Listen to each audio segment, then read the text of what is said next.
Tuesday, everyone. It's time for another installment of Buck Update Central, the weekly ETSU Athletics Highlight Show. And I'm Parker Schwartz as we dive into the action, and there's a lot to go over. Of course, the headlines drawn by the men's basketball team's trip to Orlando in the NCAA Tournament. We'll look at what happened there. But the baseball team on the road also had a lot of success. Softball here at home, a perfect 4-0, taking on some non-conference opponents. We even saw Boashani's men's soccer team get started with their spring season.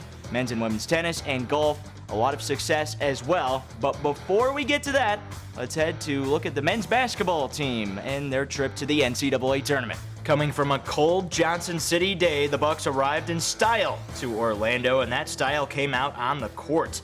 National audiences later took to the Bucs' vicious slams, including this one that made SportsCenter Top 10 by A.J. Merriweather.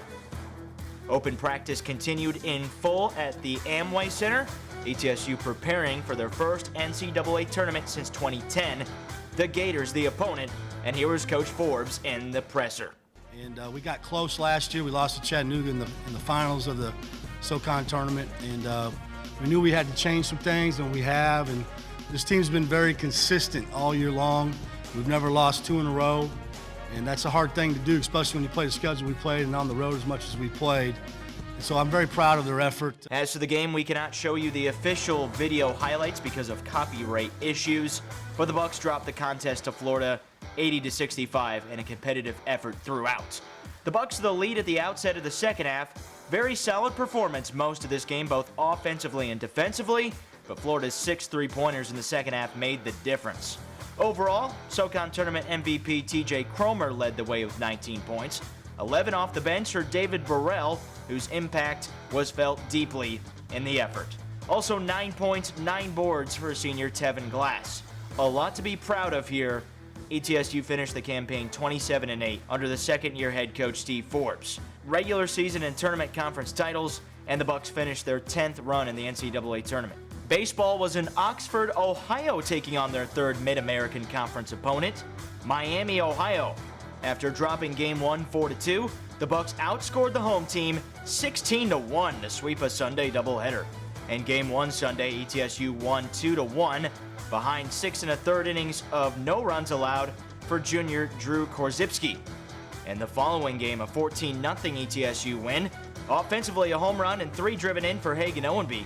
The other monster in the middle of the order, Aaron Mayer, 3 hits, 2 runs, and 2 RBI.